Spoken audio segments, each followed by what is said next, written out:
You might be on your way to school drop-off this morning or getting the kids or the grandkids ready for their Friday at school. My little one is in primary school, and anecdotally, I've seen incredible patience from teachers, this amazing ability to respond to the very different behavioural needs of our kids at different times.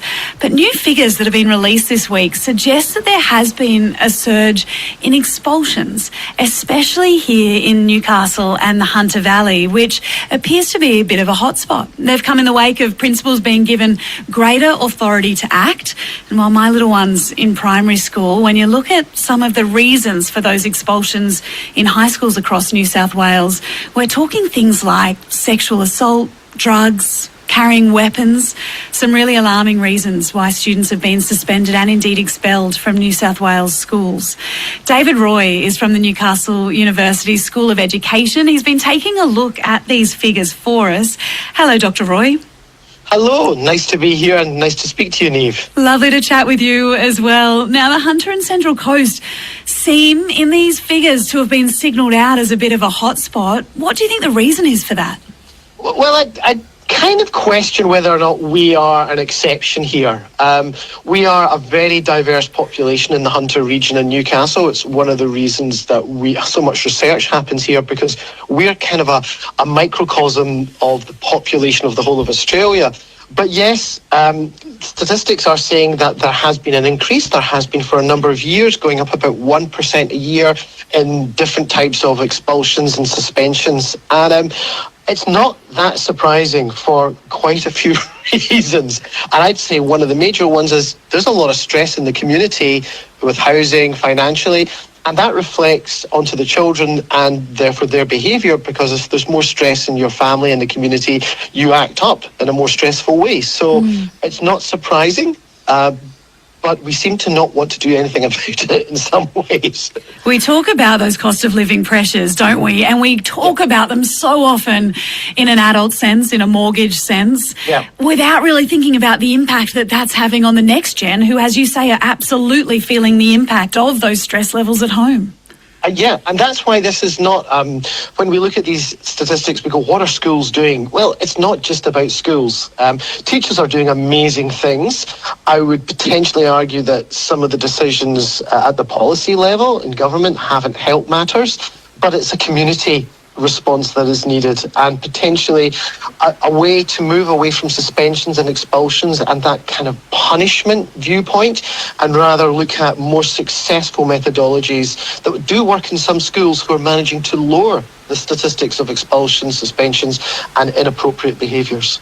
What are you seeing that is working, David? Because it's such a hard balance, isn't it, between using some of those tougher forms of punishment, but trying to create that safe learning space and trying to negate the disruptive behaviour in the classroom. I imagine that is a very difficult balancing act.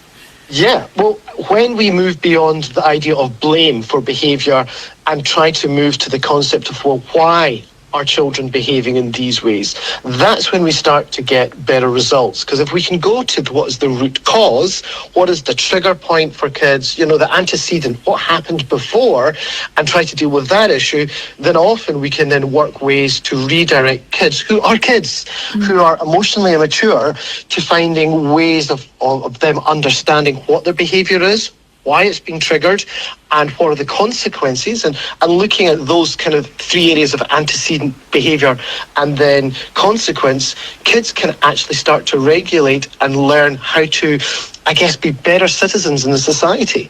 How important is it that we have support for teachers in the classrooms in order for them to be able to execute that? Because while they're trying to take care and nurture this one student, they've got 25 other students clamouring for their attention as well. Yeah, and that behaviour impacts on all those children. So that's why it's fundamental that we use kind of trauma-based practices, or if we think about more recent ideas like restorative practices, where we try to create a healing in the classroom. And if we actually are making sure that we are engaging the kids at the levels they are, behaviour tends to be a form of communication.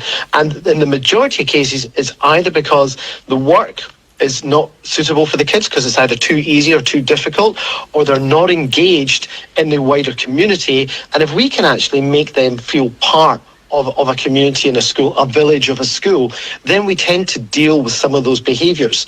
The ones that are a real concern are the 50% that are behaviours of consequence, of seriousness. 50% of the behaviours that are getting suspended and expulsions for are all for really minor things. So we could lower those statistics really easily by kind of dealing with those small behaviours.